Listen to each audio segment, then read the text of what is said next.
ಮಧುವನದರ ಯಾರಂತ ಕೇಳಿದ್ದೀರಿ? ಹಾಗೆಂದುಕೊಳ್ಳಬಹುದು. ಅನೇಕವಿದೆ.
ನನ್ನಾದ ಸಾಧನೆಯ ಮೂಲಕ ಕಾರ್ಯ ಲಕ್ಷ್ಯತೆ ವಿಶೇಷ ಎಲ್ಲೆಲ್ಲೋ ಇದ್ದಂತ ರಕ್ತಸೆಳೆಲವನ್ನಾಗಿಸಿ ರಕ್ತಸೆಳೆಗೆಲ್ಲ ನಾಯಕನಾಗಿ ಮೆರೆಯುತ್ತಾ ಇದ್ದೇನೆ. ಈಗ ಅದರ ಬಗ್ಗೆ ಯೋಚನೆ ಮಾಡುವುದಲ್ಲ, ಕಳೆದಂತ ಘಟನೆ ಬಗ್ಗೆ ಯೋಚನೆ ಮಾಡಿದಾಗ ಮೇಯ ರಕ್ತ ಮತ್ತಷ್ಟು ಬಿಸಿಯಾಗುತ್ತಾ ಉಂಟು. ಹಿಂದಕ್ಕಾದ ರಂಭಕರವೆಂಬವರು ಅಸಾಮಾನ್ಯ ವಿಕ್ರಮಿಗಳು ತಮ್ಮ ವೇರೆಗಳಂತ ದೇವತೆಗಳನ್ನು ಸೋಲಿಸಬೇಕು ಉದ್ದೇಶದಿಂದ ದೇವಲೋಕದ ದಂಡೆತ್ತಿ ಹೋದರು. ಘನಘೋರ ಸಂಗ್ರಾಮವಾಯಿತು. ಆ ಭೀಕರ ಕಾಳಗದಲ್ಲಿ ರಂಭಣ ಅಳಿವಾಗಿ ಹೋಯಿತು. ಆ ದಾರುಣ ದೃಶ್ಯವನ್ನು ಕಂಡಂತ ರಂಭ ಅಲ್ಲಿಂದ ತಪ್ಪಿಸಿಕೊಂಡು ಹೋದ. ಎಲ್ಲಿ ಹೋದ, ಏನಾಗಿ ಹೋದ ಎಂಬುದಾಗಿ ಈವರೆಗೂ ಯಾರಿಗೂ ಗೊತ್ತಿಲ್ಲ. ಅವನೇ ವಿದ್ಯುನ್ಮಾಲಿ ಆಗಿ ಹೋದ, ಅವನೇ ನಾನು. ಯಾಕೆ ಹೆಸರನ್ನು ಬದಲಿಸಿಕೊಳ್ಳುತ್ತಾ ಇದ್ದೇನೆ? ಒಂದು ವೇಳೆ ಕರಂಭ ಬದುಕಿದ್ದಾನೆಂಬುದೇ ಆತಗಳಿಗೆ ಗೊತ್ತಾಯ್ತೆಂದಾದ್ರೆ ನನ್ನನ್ನು ಮುಗಿಸುವುದಕ್ಕೆ ಸಾಧ್ಯ ಉಂಟು. ಅದಕ್ಕಾಗಿ ದ್ವೇಷ ಕಿಡಿ ಕಾರುತ್ತಾ ಉಂಟು. ಸಮಯ ಸಂದರ್ಭ ಸಿಕ್ಕಿದಾಗ ನನ್ನ ಜನ್ಮ ಶತ್ರುಗಳ ಮೇಲೆ ದ್ವೇಷವನ್ನು ತೀರಿಸಿಕೊಳ್ಳಬೇಕು ಸಮಯ ಕಾಯ್ತಾ ಇದ್ದೇನೆ. ಹೀಗೆ ಅದರ ಬಗ್ಗೆ ಯೋಚನೆ ಮಾಡುವಾಗ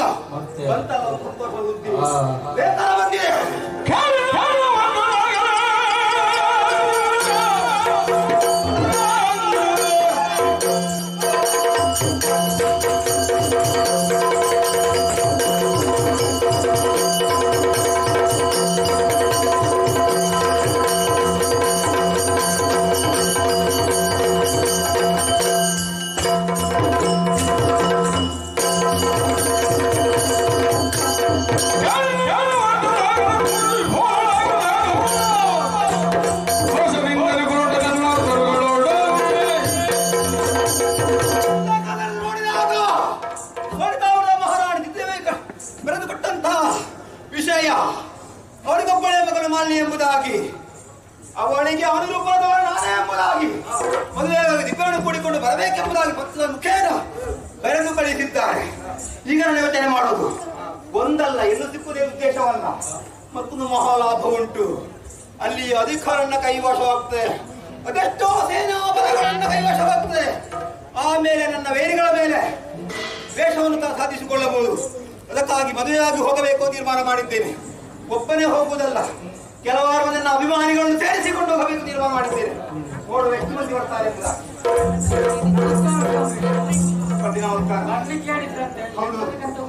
ಗೊತ್ತಿಲ್ಲಲ್ಲ ಮದುವೆ ನನಗೆ ಮದುವೆ. ಶೋಣಿತಾಪುರಕ್ಕೆ ಹೋಗ್ಬೇಕು. ಅದಕ್ಕಾಗಿ ಈ ಕ್ಷಣವೇ ಸಮಯ ಬಹಳ ಕಡಿಮೆ ಉಂಟು. ಬನ್ನಿ.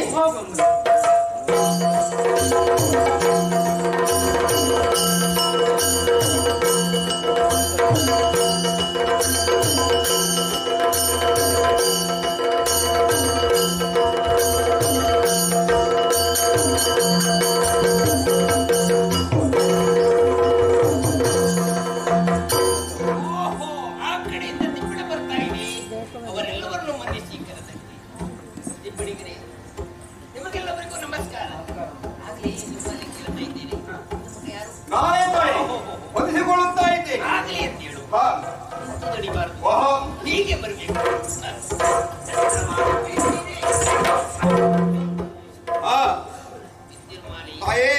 ಬಹಳ ದೂರಿಂದ ಬಂದು ಹೌದು ವಿಷಯ ಏನು ಹೇಳಬೇಕಿತ್ತು ಅಗತ್ಯ ಇಲ್ಲ. ಸರಿಯಾಗಿ ಆಗುವಂತ ಕಾರ್ಯಕ್ರಮ ಬಂದವರನ್ನು ಉಪಚಾರ ಮಾಡುವುದು ನಮ್ಮ ಕರ್ತವ್ಯ. ತಾಯಿ ಆ ಕೆಲಸ ನಿಮಗೆ ಬೇಡವೇ ಬೇಡ. ಅವರಿಗೆ ಏನು ಬೇಕಂತಂದ್ರೆ ಅವರು ಅದು ಕೇಳಿ ಪಡೆದುಕೊಳ್ತಾರೆ. ಸುಧಾರಿಕೆ ಮಾಡುವ ಪ್ರಯಾಸ ನಿಮಗಿಲ್ಲ. ಆಗಲಿ ಸಂತೋಷ. ಆದ್ರೆ ಒಂದು ನನಗೆ ವಿಷಯ ಆಗಿದೆ. ಕಲಿಬಿಸಿ ಏನದು? ಯೋಚನೆಗೆ ಒಳಗಾದಿ ನಮ್ಮ ಪುರೋಹಿತರಿಗೆ ಕರೆ ಕೊಟ್ಟಿದ್ದೇನೆ. ಅವರು ಯಾಕೆ ಬರಲಿಲ್ಲ ಅಂತ ಪುರೋಹಿತರು ಇನ್ನೂ ಬರಲಿಲ್ಲ.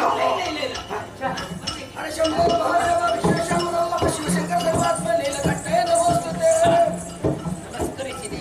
ಶುಭವಸ್ತು ಶುಭವಸ್ತು ಶುಭವಸ್ತು. ಪುರೋಹಿತರೆ, ಈಗ ನನ್ನ ಕರೆ ಬಂದಿದೆ ನನಗೆ. ನಿಮ್ಮ ಕರೆ ಬರುವಾಗ ನಾನು ಮನೆಯಲ್ಲಿ ಇರ್ಲಿಲ್ಲ. ಎಲ್ಲಿ ಹೋಗಿದ್ದೀರಿ? ಒಂದು ಬೊಜ್ಜಕ್ಕೆ ಹೋಗಿ.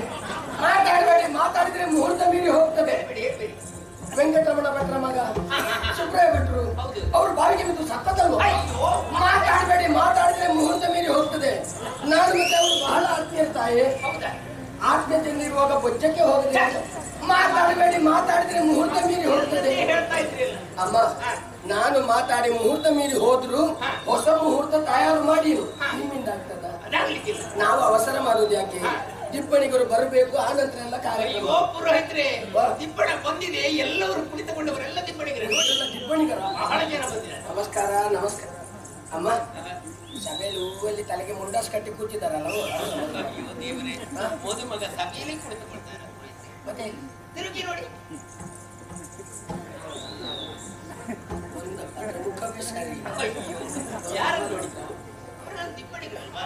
ದಿಬ್ಬಣಿಗರ ಮತ್ತೆ ನೋಡಿ, ಎತ್ತರವಾದ ಪೀಠದಲ್ಲಿ ಕುಳಿತವನೇ ಮದುಮಗ. ಮಾತಾಡಿಸಿ ಮಾತಾಡಿಸಿ. ಸ್ವಾಮಿ, ವಂದಿಸಿಕೊಳ್ಳುತ್ತಾ ಇದ್ದೇನೆ. ಶುಭವಾಗಲಿ, ಪ್ರತಿ ನಮಸ್ಕಾರಗಳು. ಅಂದ ಹಾಗೆ ತಮ್ಮ ಹೆಸರು ಗೊತ್ತಾಗ್ಲಿಲ್ಲ. ಗೊತ್ತಿಲ್ಲ.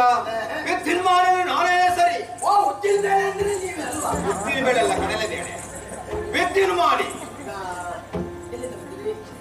ಊರು ಮಧುವನ ಪಾತಾಳದಲ್ಲಿ ಮಾತಾಡದಿಂದ ಅಡಿಯಿಂದ ಬಂದು. ಹೌದಾ? ಬಹಳ ಕೆಳಗಿಂದ ಬಂದಿದ್ದೀರಿ. ಮತ್ತೆ ಅಲ್ಲಿ ನಿಮ್ಗೆ ಏನು ಕೆಲಸ? ಅಲ್ಲಿ ನಾನು ಮಣ್ಣು ಹೊರುವ ಕೆಲಸ ಮಾಡುದು. ಬಹಳ ಒಳ್ಳೇದಾಯ್ತು. ಈ ಊರಲ್ಲಿ ಈಗ ಮಣ್ಣು ಹೊರೋದಕ್ಕೆ ಜನವೇ ಸಿಗುವುದಿಲ್ಲ. ನೀವು ದಿವಸಕ್ಕೆ ಎಷ್ಟು ಮಣ್ಣು ಹೊರ್ತೀರಿ? ಸಂಬಳ ಬೇಕಾದಷ್ಟು ಕೊಡು. ನಿಮ್ಮದು ಇಷ್ಟು ಸಮ ಉಂಟು? ಏನು ನಿಮಗೆ ಕೆಲಸ ಮಾಡುವ ಹಾಗೆ ಕಾಣ್ತೇನೆ? ಮತ್ತೆ ನೀವು ಮಣ್ಣು ಹೊರೋದು? ನಾನು ಅಲ್ಲಿ ಅಧಿಕಾರಿ ಸ್ವಾಮಿ. ಅಧಿಕಾರಿ? ಇದು ಇಲ್ಲಿಗೆ ಬಂದದ್ದು? ಇಲ್ಲಿ ಊಟ ಉಂಟಲ್ಲ, ಭರ್ಜರಿ ಊಟ ಮಾಡಿ ಹೋಗುವಂತ ಬಂದದ್ದು. ಬಹಳ ಒಳ್ಳೇದಾಯ್ತು. ಬಂದವರನ್ನು ಹಾಗೆ ಕಳುಹಿಸಿಕೊಡುವ ಕ್ರಮ ನಮ್ಮದಲ್ಲ. ನೇರ ಇಲ್ಲಿಂದ ಹೋಗಿ ಅಲ್ಲಿ ಚಪ್ಪರ್ ಹಾಕಿದಲ್ಲ, ಅಲ್ಲಿ ಊಟದ ಅದಕ್ಕೆ ಪ್ರಸಂಗ ಕೇಳುದು ಪ್ರಶ್ನೆ. ಹೇಗೆ ಉತ್ತರ ಕೊಡ್ಬೇಕು ನಾನು? ನಾನೆಲ್ಲ ಮಗ ಮಗ ಸ್ವಾಮಿ. ಅಯ್ಯೋ, ಮತ್ತೆ ಊಟಕ್ಕೆ ಅಂತ ಹೇಳುವಾಗ ನಾನು ದಾರಿ ತೋರಿಸದಿರ್ತೇನೆ. ಈಗ ಮದುವೆಗಾಗಿ ಬಂದವರು. ಹೌದು. ಹೆಣ್ಣನ್ನು ನೋಡಿದ್ದೀರಾ? ಹೆಣ್ಣನ್ನು ಯಾಕೆ ನೋಡುದು? ಮತ್ತೆ ಹೆಣ್ಣನ್ನು ನೋಡೋ ಕ್ರಮ ನನಗಿಲ್ಲ. ಹೆಣ್ಣು ಕಪ್ಪು ಬಿಡಿ, ನನಗೆ ಹೆಣ್ಣು ಸಿಕ್ಕಿದ್ರೆ ಸಾಕು. ಆದಷ್ಟು ಬೇಗ ಮದುವೆ ಆಗ್ಬೇಕು. ಹೆಣ್ಣನ್ನು ನೋಡಬೇಕು, ಹೆಣ್ಣಲ್ಲಿ ಮಾತಾಡಬೇಕು. ಒಂದು ವೇಳೆ ಅವಳಿಗೆ ಈ ಮದುವೆ ಇಷ್ಟ ಇಲ್ಲ ಅಂತ ಆದ್ರೆ ಆ ನಂತರ ಕಣ್ಣೀರು ಸುರಿಸಿದ್ರೆ ಅದರ ದೋಷ ತಟ್ಟಿಕೊಳ್ತದೆ ಮೂವರಿಗೆ. ದೋಷ ಬರ್ಬೋದು ನನ್ನ ಮಕ್ಕಳಲ್ಲಿ. ಮತ್ತೆ ಬಳಿಕ ವಸತಿಯ ಶಾಪಂಗಳಿಗೆ ಗುರಿಯಾಗುವ ವರ ಪಿತ ಪುರೋಹಿತ. ಈಗ 3 ಜನ ಸಾಯ್ತಾರ? ನನಗೇನಾಗ್ಬಾರ್ದು. ಸಾಹಿತ್ಯ ಅಂತ ಹೇಳಿ. ಅದಕ್ಕೇನು ಮಾಡ್ಬೇಕು? ಹುಡುಗಿಯನ್ನು ನೋಡ್ಬೇಕು. ಆಯ್ತು. ಅಮ್ಮ, ಏನು ಪುರೋಹಿತರೆ, ನೀವು ಒಂದೊಂದು ಕೆಲಸ ಮಾಡ್ತೀರಿ. ಏನ್ ಕೆಲಸ? ಬಂದ ಕೂಡಲೇ ತೋರಿಸೋದಲ್ವಾ? ಏನನ್ನು? ಮಗಳನ್ನು. ಹೌದು, ಅವರು ಶೃಂಗಾರಕ್ಕೆ ಹೋಗಿದ್ದಾರೆ. ಅವ್ರು ಸಾಕಾಗ ಮಾಡ್ತಾ ಇದ್ದಾರೆ. ನೋಡೋ, ಸಭೆಯಲ್ಲಿ ಯಾರಾದ್ರೂ ಒಳ್ಳೆ ಸೀರೆ ಉಡುವ ಗೊತ್ತಿದ್ದ 4 ಹೆಂಗಸರೆದ್ದು ಬರಲಿ. ಹೆಣ್ಣು ಮಕ್ಕಳಿಗೆ ಸೀರೆ ಉಡ್ಲಿಕ್ಕೆ ಬರುವುದಿಲ್ಲ ಅಂತ ನೀವು ಹೇಳುದಾ? ಬರ್ತದಮ್ಮ. ಈಗಿನ ಕಾಲದ ಎಲ್ಲಾ ಹೆಣ್ಣು ಮಕ್ಕಳಿಗೆ ಸೀರೆ ಉಡ್ಲಿಕ್ಕೆ ಬರ್ತದಂತೆ ಹೇಳಲಿಕ್ಕೆ ಆಗುದಿಲ್ಲ. ಈಗ ಏನಿತ್ತು ಅದು ಕೂಡ ಸೆರಗು ಕೂಡ ಇಲ್ಲಮ್ಮ. ಅದು ಹೀಗೆ ಇರುವುದು ಜಾರಿಗೆ ಹೀಗೆ.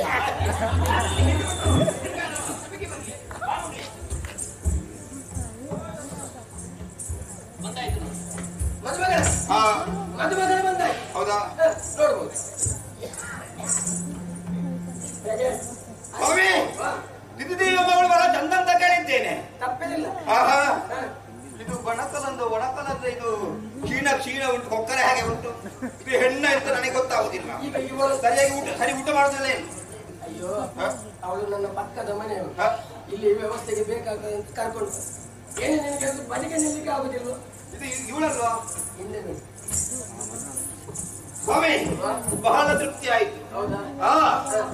ನೋಡಿದ್ರೆ ಇಂಥ ಹೆಣ್ಣು ಇಷ್ಟು ನೋಡ್ಲೇ ಇಲ್ಲ. ಹೌದಾ?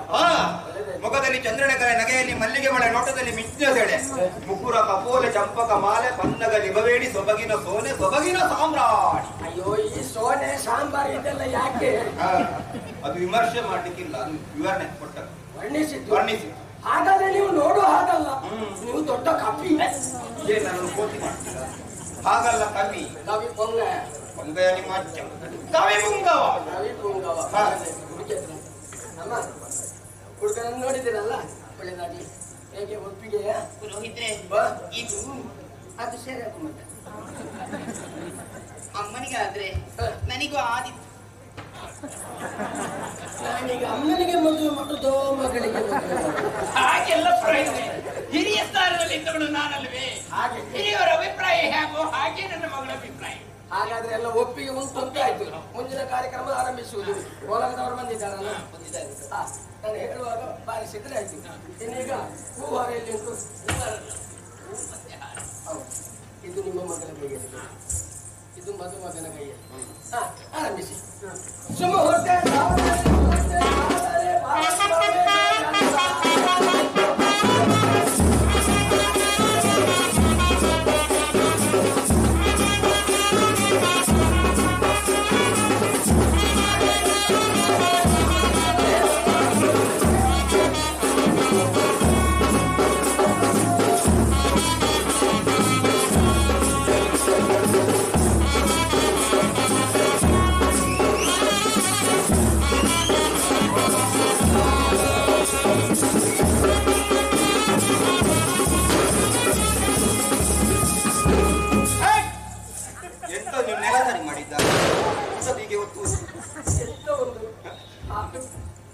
ಭಾವನೆ ಬಂದದೆ ನಿಮಗೆ? ಭಾವನ ಲಹರಿ. ಇದು ಯಾಕೆ ಅಪಶಕುನ ಮಾಡಿದ್ದು? ಎಲ್ಲಿ? ಮದುವೆ ಮಂಟಪದಲ್ಲಿ ಆರಾಧನೆ ನಂದಿಸುವ ಕ್ರಮ ಉಂಟಾ? ನಂದಿಸಬಹುದು, ಅದರಷ್ಟಕ್ಕೆ ಅದು ಆಡಬಾರ್ದು. ಆವಾಗ ಮಾತ್ರ ಅಪಶಕುನ. ಯಾಕೆಂತ ಬೇಕಲ್ಲ? ಕಾರಣ ಉಂಟು. ಏನು ಕಾರಣ? ನಾನು ಉಳಿತಾಯ ಯೋಜನೆ ಮಾಡ್ಲಿಕ್ಕೆ ಹೊರಟೆ. ಓಹೋ, ನಿಮ್ಮದು ಯಾಕೆ ಉಳಿತಾಯ? ನಿಮ್ಮದೇನು ಖರ್ಚು ಆಗ್ತದೆ, ವೆಚ್ಚ ಆಗ್ತದೆ. ಎಣ್ಣೆ ಉಂಟು ಅಂತ ಒಟ್ಟು ಹಾಕುವುದಲ್ಲ, ಎಣ್ಣೆ ಹಾಕುವುದಕ್ಕೂ ಒಂದು ಕ್ರಮ ಉಂಟು. ಹೌದಾ? ಹೇಗೆ? ಸ್ವಲ್ಪವೇ ಹಾಕಬೇಕು. ಉಂಟು ಅಂತ ಒಟ್ಟು ಹಾಕಿದ್ರೆ ಮತ್ತೆ ಏನಕ್ಕೆ ಏನಾಗಿರ್ತದೆ ಅದು ಗೊತ್ತಾಗಿದೆ. ಇನ್ನು ಮುಂದೆ ಎಲ್ಲರೂ ನಿಮ್ಮನ್ನು ನೋಡಿ ಕಲಿಬೇಕು. ಆಯ್ತು. ಈಗ ಒಂದು ಅರಸಿನಲ್ಲಿ ಹಚ್ಚುವ ಕಾರ್ಯಕ್ರಮ ಮಾಡುವ. ಸ್ವಲ್ಪ ಎಣ್ಣೆ ಅದಲ್ಲ, ಬೆರಳ ತುದಿಯಲ್ಲಿ ನಾನು ಹೇಳಿದಾಗೆ ಹೇಳಬೇಕು. ಎನ್ನ ರಸ, ಹೊನ್ನ ರಸ, ಪ್ರಾಣದ ರಸ, ಪಟ್ಟದ ರಸ, ನಿನ್ನ ಅದೆಲ್ಲ ಕಳಿಸಿಕೊಟ್ಟಿದ್ದ ಮಂಗನಂತ ಮುಖ. ನಿಮಗೆ ಕಪಾಳ ಮೋಕ್ಷ ಮಾಡ್ತೇನೆ. ಈಗ ನಿಮ್ಮ ದೃಷ್ಟಿ ಸಮ ಉಂಟಾ? ಯಾವುದು ಮಂಗನ ಅಂಕ? ಯಾವುದು? 2 ಅಕ್ಷರ ಬಿಟ್ಟು ಹೋದ್ದು. ನಿಮ್ಮ ಅಕ್ಷರ ಬಿಟ್ಟು ಹೋದ ಕಾರಣ ಏನೇ ಅಪರ್ಥ ಆಯ್ತು ಗೊತ್ತಿಲ್ಲ ನಿಮಗೆ? ಮಂಗಲಕರವಾದ ಮುಖಕ್ಕೆ ಅರಸಿನೆಣ್ಣೆ ಹಚ್ಚಿದ್ದೇನೆ. ಮದುಮಗಳೇ, ನೀವು ಸ್ವಲ್ಪ ಎಣ್ಣೆ ತೆಕ್ಕೊಳ್ತೀರಾ? ನನಗೆ ಗೊತ್ತಿಲ್ಲ, ನಾನು ಮೊದಲೇ ಹೇಳಿದ್ದೇನಲ್ಲ. ಆಯ್ತು, ಹೇಳಿಕೊಡಿ. ಎನ್ನ ರಸಿ, ಹೊನ್ನ ರಸಿ, ಪ್ರಾಣದ ರಸಿ. ಏನ್ ಪುರೋಹಿತ್ರೆ, ಎಂತದಮ್ಮ ಮದುಮಗಳಿಗೆ ಬಂದ ಕೂಡಲೇ ತಿನ್ಲಿಕ್ಕೆ ಕೊಡ್ಲಿಲ್ಲ. ಬೇಕಾದ್ರೆ ಸ್ವರವೇ ಬರುವುದಿಲ್ಲ. ಹೇಳಿ. ಏನಾಯ್ತು ಸ್ವಾಮಿ? ನಿಮ್ಮ ಮದುವೆಯ ಚಂದವನ್ನು ಕಾಣಬೇಕು, ನಿಮ್ಮ ಸ್ವರವನ್ನು ಕೇಳಬೇಕು ಎನ್ನುವಂತ ಉದ್ದೇಶದಿಂದ ನೋಡಿ ಎಲ್ಲೆಲ್ಲಿಂದಲೂ ಜನಸಾಗರ ಹರಿದು ಬಂದಿದೆ. ಆ ಕೊನೆಯ ಸಾಲಿನಲ್ಲಿ ನಿಂತವರಿಗೆ ನಿಮ್ಮ ಸ್ವರವೇ ಕೇಳುವುದಿಲ್ಲ. ಎಲ್ಲ ಆಯ್ತಾ ಈಗ? ಮತ್ತೆ ಜೋರೆ ಹೇಳುವ. ಜೋರು ಹೇಳಬೇಕು. ಎನ್ನರಸಿ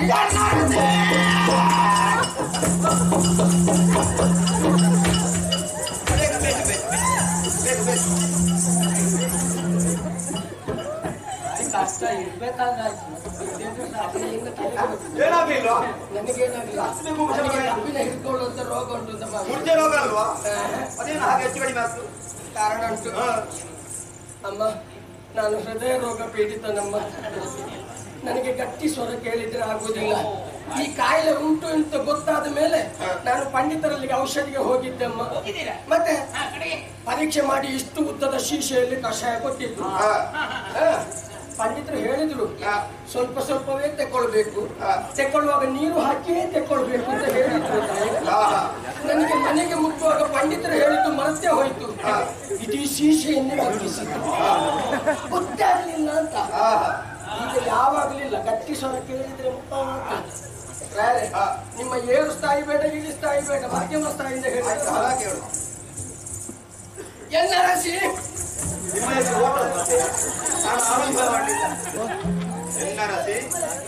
ಹೊನ್ನರಸಿ, ಹೊನ್ನರಸಿ, ಪ್ರಾಣದರಸಿ, ಪ್ರಾಣದರಸಿ, ಪಟ್ಟದರಸಿ. ಎಂತವ ನೀವು ನೀರು ದಾಟಿಕೊಂಡು ಬರೋದು ಇಲ್ಲಿಗೆ? ಮೇ ಮೇಲೆ ಬೀಳ್ತಾ ಇದ್ದೀರಿ. ಪ್ರಾಣದರಸಿ ನಿಮ್ಮ ಹೆಂಡತಿ ನೀವು ನಿಮ್ಮ ಮನೆಯಲ್ಲಿ ಹಾಗೆ ಕರೆಯುವುದಾ? ಗೊತ್ತೇ ಇಲ್ವಂತ ಪರೀಕ್ಷೆ ಮಾಡಿ. ನಿನ್ನ ನಿನ್ನ ಕಂಬಳದಂತ ಮುಖಕ್ಕೆ, ಕಮಲದಂತ ಮುಖಕ್ಕೆ ಅರಸಿನೆಣ್ಣೆ ಹಚ್ಚಿದ್ದೇನೆ. ಯಾರಲ್ಲಿ ಹುಡುಗರ ಪ್ರದಾನ ಮಾಡುವವರೆಲ್ಲ ಆ ಕಡೆ ಸಾಲಿನಲ್ಲಿ ಬನ್ನಿ. ಪುರೋಹಿತ್ರೆ, ಆಶೀರ್ವಾದವೇ ಹುಡುಗರಂತ ನಾವು ತೀರ್ಮಾನಿಸಿದ್ದೇವೆ. ಸಂಪ್ರದಾಯ ಬಿಡ್ಲಿಕ್ಕೆ ಆಗುದಿಲ್ವಲ್ಲ. ಮೊದಲು ನಿಮ್ಮ ಕೈಯೇ ಬೀಳ್ಬೇಕಂತ ಎಲ್ಲ ಹೇಳ್ತಾ ಇದ್ದಾರೆ. ಅದು ಗೊತ್ತು. ಎಲ್ಲರ ಕಾಯ್ದು ನನ್ನ ಕೈ ಕಾಲು ಬೀಳ್ಬೇಕು ಅಂತಲೇ ಕಾಯುವವರು. ಆದಿತ್ತು ಏನು ಸೋಮಜಾಡೇನ ಸೋಮಜಾಡೆ ಅದು ವಿಶಾಲ ಕೊಟ್ಟವ. ಇದು ಒಳ್ಳೆ ಬಟ್ಟೆ, ಇದರಲ್ಲಿ 7-8 ಹೊಟ್ಟೆ, ಇದನ್ನು ಕೊಟ್ರೆ ನಾ ಕೆಟ್ಟೆ, ಕೊಡುವುದು ಮಾತ್ರ ಲೊಟ್ಟೆ. ಪುರೋಹಿತರ ಹೆಗಲಿಂದ ಮದುಮಗನ ಹೆಗಲಿಗೆ, ಮದುಮಗನ ಹೆಗಲಿಂದ ಮದುಮಗಳ ಹೆಗಲಿಗೆ, ಮದುಮಗಳ ಹೆಗಲಿಂದ ಈ ಅಟಸ್ಥಾನಕ್ಕೆ. ಇದು ಮೋಸ ಎಲ್ಲ ಕಡೆ ಕೊಡ್ಲಿಕ್ಕಿಲ್ವಾ? ಕೊಡ್ಲಿಕ್ಕೆ ಎಂತದ್ದು? ಈ ಮಟ್ಟಿಗೆ ಅಂತ ಮಾತ್ರ ಹೇಳಿ. ಈ ಮಟ್ಟಿಗೆ ಎಷ್ಟು ಮದುವೆ ಆಗಿದೆ? ಎಷ್ಟು ಅಂತ ನಾನೇ ಲೆಕ್ಕ ಇರ್ಲಿಲ್ಲ. ಇನ್ನೊಂದು ಚಪ್ಪರ ಇಳಿಸಿಕೊಡು. ಚಪ್ಪರೆ ಮದುವೆ ಮುಗಿಲಿಲ್ಲ, ಚಪ್ಪರ ಇಳಿಸಿಕೊಡುವಂತಹ ಒಂದು ಕ್ರಮ. ಕೈ ಮುಗಿ ನಾನು ಹೇಳಿದಾಗೆ ಹೇಳ್ಬೇಕು. ಅಣ್ಣಂದಿರೇ, ಅಕ್ಕಂದಿರೇ, ಗುರು ಹಿರಿಯರೇ, ನಾನು ಈ ದಿನ ಮದುವೆಯಾಗಿ ನನ್ನ ಗಂಡನ ಮನೆಗೆ ಹೋಗ್ತಾ ಇದ್ದೇನೆ. ನೀವೆಲ್ಲ ಆಶೀರ್ವಾದ ಮಾಡಿ ಕಳುಹಿಸಿಕೊಡಿ. ನೀವೆಲ್ಲರೂ ಆಶೀರ್ವಾದ ಮಾಡಿ. ಪುರೋಹಿತ್ರೆ ನೋಡಿ, ಇವರಿಗೆ ಗೊತ್ತಾಗ್ಲಿಲ್ಲ, ಇವರು ಬೇರೆ ಊರಿನವರಾಗಿರ್ಬೇಕು. ಹೌದಾ? ಇಲ್ಲಿಗೆಲ್ಲ ಓಲೆ ಕಲಿಸುತ್ತಿರುತ್ತೆ. ಈ ಕಡೆ ಬಾಮ್ಮ, ನಾ ಹೇಳಿದಾಗೆ ಹೇಳ್ಬೇಕು. ಇದು ಯಾವ ಭಾಷೆ ಪುರೋಹಿತ್ರೆ? ಕೊಂಕಣಿ. ನಾನು ಆವ ಅಂತ ಹೇಳ್ತಾ ಇದ್ದೀನಿ, ಅವ್ರು ಆವ. ಮೇಗೆಲೆ ಬೊಮ್ಮನಗರ ಅಂಕ ಸುನಿಯತ ಸಕ್ಕರೆ ಆಶೀರ್ವಾದ ಕರೆ ಸುಮ್ಕೊಡು ಕೋರಿ ನಾಪುಟ ಸಕ್ಕರೆ ಆಶೀರ್ವಾದ ಕರೆ. ಪುರೋಹಿತ್ರೆ, ಅವರು ಹೊರ ದೇಶದವರಾಗಿರ್ಬೇಕು, ಅವರಿಗೂ ಗೊತ್ತಾಗ್ಲಿಲ್ಲ. ಅವರನ್ನು ನೋಡುವಾಗ ಗೊತ್ತಾಗ. ಈ ಕಡೆ ಬಾಮ, ಕೈ ಮುಗಿ ನಾನು ಹೇಳಿದಾಗೆ.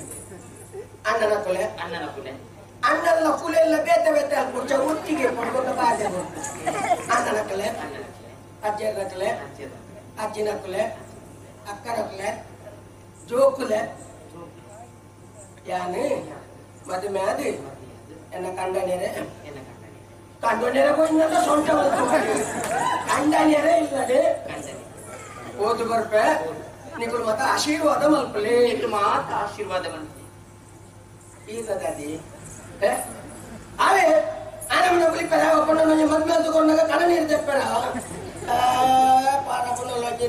ಯಾರು ಪುರೋಹಿತ್ರೆ ಅವರು? ಅದು ವಯಸ್ಸಾದ ಅಜ್ಜಿ.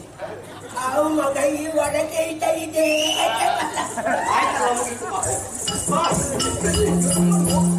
ನಿಮ್ಮಲ್ಲಿ ಇನ್ನೂ ಕೂಡ ಮುಗಿಲಿಲ್ಲ. ಹೆಣ್ಣು ಆಯ್ತು ಕೆಲಸ ಉಂಟಲ್ಲಿ. ಹೆಣ್ಣು ಸಿಕ್ಕಿದ್ದ ತಡ ಓಡುವುದಕ್ಕೆ ಆರಂಭ ಮತ್ತೆ ಮದುವೆ ಆಯ್ತಲ್ಲ, ನೀ ಯಾಕೆ ನಿಲ್ಲುವುದು? ನೀವು ಇನ್ನು ನಾನೇ ಹೇಳ್ಬೇಕಾ? ಮತ್ತೆ ಒಬ್ಬಳೆ ಹೇಳಿದ್ರೆ ಸಾಕಾಗುದಿಲ್ಲ. ಆಯ್ತು, ಕೈ ಹೋಗಿರಿ. ಅಣ್ಣಂದಿರೇ, ಅಣ್ಣಂದಿರೇ, ಗುರು ಹಿರಿಯರೇ, ಗುರು ಹಿರಿಯರೇ, ನಾನು ಮದುವೆಯಾಗಿ ನನ್ನ ಹೆಂಡತಿಯನ್ನು ಊರಿಗೆ ಕರ್ಕೊಂಡು ಹೋಗ್ತಾ ಇದ್ದೇನೆ. ಊರಿಗೆ ಕರೆದುಕೊಂಡು ಹೋಗ್ತೇನೆ. ಆದ್ದರಿಂದ ಈ ಊರಿಗೆ ಬಂದು ಒಂದು ಹುಡುಗಿಗೆ ಕೈ ಕೊಟ್ಟಿದ್ದೇನೆ. ಯಾರು ಸ್ವಾಮಿ ಕೈ ಕೊಟ್ಟ? ಎಲ್ಲ ಹೆಚ್ಚು ಕಡಿಮೆ ಆಯ್ತಲ್ಲ. ಎಲ್ಲಿ ಕೈ ಕೊಟ್ಟದ ಮೋಸ ಮಾಡೋದ? ಮತ್ತೆ ಇಲ್ಲಿ ನೀವು ಕಾಲು ಕೊಟ್ಟದ? ಕೈ ಹಿಡಿದಿದ್ದೇನೆ. ಆದ್ದರಿಂದ ಅವಳನ್ನು ನನ್ನ ಊರಿಗೆ ಕರ್ಕೊಂಡು ಹೋಗ್ತಾ ಇದ್ದೇನೆ. ಅಲ್ಲ, ಇಲ್ಲಿ ಬಿಟ್ಟು ಹೋಗ್ತೇನೆ. ಇದನ್ನ ಹೇಳಲಿಕ್ಕೆ ಉಂಟ? ನೀವೆಲ್ಲ ಆಶೀರ್ವಾದ ಮಾಡಿ ಅಂತ. ನೀವೆಲ್ಲರೂ ಆಶೀರ್ವಾದ ಮಾಡಿ ಕಲಿಸಿಕೊಡ್ಬೇಕು. ಮೊದಲಾಗಿ ಹಿರಿಯರಿಂದ ನೀವು ಕೂಡ ಆಶೀರ್ವಾದ ಮಾಡಿ. ಶೀಘ್ರಮೇವ ಪುತ್ರ ಸಂತಾನ ಪ್ರಾಪ್ತಿರಸ್ತು. ತಲೆ ಬಿಸಿ ಮಾಡಬೇಕು. ನನ್ನ ಊರಿಗೆ ಬನ್ನಿ ಆಯ್ತಾ? ನಿಮಗೆ ದೊಡ್ಡ ಸನ್ಮಾನ ಮಾಡ್ಬೇಕಂತ ತೀರ್ಮಾನ ಮಾಡಿದ್ದೇನೆ. ಇನ್ನೊಮ್ಮೆ ಕಾಣುವ ಆಯ್ತಾ?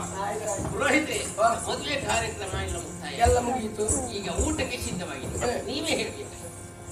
ನನ್ನ ಮತ್ಮೆಗೆ ಬತ್ತನಗ್ಲಿಗೆ ಏನಕ್ಕೆ ಒಣಸಿಚ್ಚಿನ ಎಲ್ಲ ಮಂಡೆ ಚಾಲ್ ಕೊಡ್ಚಿ ಇದ್ದವಳು ಪ್ರಾಣಿ ಎಲ್ಲ ಕೊಡುವ ಸುಡ್ಕೊಳ್ತೇವೆ. ಅಕ್ಕಳು ಲಕ್ಕಿ ಶಾತಿಗೆ ಬೆರಿಕ್ಕೆ ನಿಕ್ಕಲಿಕ್ಕೆ